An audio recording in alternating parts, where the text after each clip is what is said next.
माना कि भूल तो हम सब से ही हुई है, इसमें भगवान का कोई लेना देना नहीं है। कई लोग क्या बोलते हैं कि आप भगवान भगवान गाते रहते हो, अब आपके भगवान कहाँ गए? महामारी पड़ रही है, भगवान चुप क्यों बैठे? अरे भगवान तो उस समय भी चुप बैठे थे जब हम पशुओं को मार मार के खा रहे थे। भगवान तो उस समय भी चुप बैठे थे जब हम वृक्षों को काट काट करके इस विश्व को नष्ट कर रहे थे।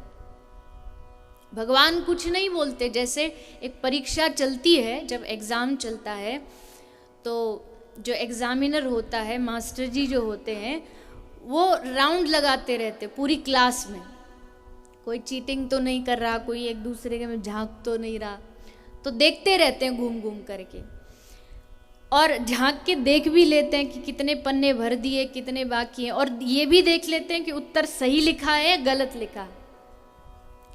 पर ये देखने के बाद भी अगर मान लीजिए हमने उत्तर सही लिखा है और मास्टर जी ने देख लिया कि सही उत्तर है, तो उसी समय मास्टर जी पीठ थपथपा के ये नहीं कहेंगे कि हाँ शाबाश बेटा बिल्कुल सही लिखा है तूने, और अगर गलत उत्तर लिख दिया तो रोकते भी नहीं हैं कि नहीं नहीं तू गलत लिख रहा है। वो चुपचाप बस देखते हैं, तू सही कर, सही लिख या गलत लिख, वो कुछ नहीं बोलेगा। मास्टर जी का काम शुरू कब होगा? जब वो कॉपियाँ मिल जाएंगी और जब उनको चेक करने का समय आएगा, फिर वो नंबर देंगे, फिर बताएंगे कि कौन सा सही है और कौन सा गलत है। तो ठीक उसी प्रकार ठाकुर जी भगवान बैठे बैठे बस देखते हैं मानव को, तू अच्छा करे या गलत करे, भगवान टोकेंगे नहीं। पर जब उसके परिणाम का समय आएगा, रिजल्ट का जब समय आएगा, तो वो रिजल्ट केवल और केवल भगवान के ही हाथ में होता है। तो माना कि हम सबकी ही भूल थी, हम सब ने ही कुछ ना कुछ अपराध किए हैं, जिसका परिणाम आज ये है कि हमें इतनी बड़ी आपत्ति, इतनी बड़ी, आप सोच के देखिए, सांसों के लिए हम तरस रहे हैं,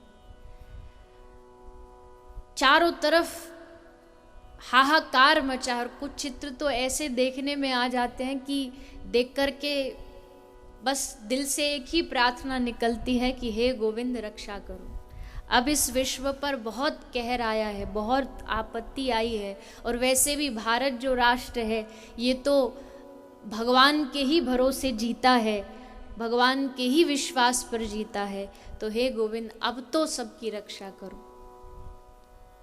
और आशा है कि प्रभु हम सब की पुकार अवश्य श्रवण करेंगे।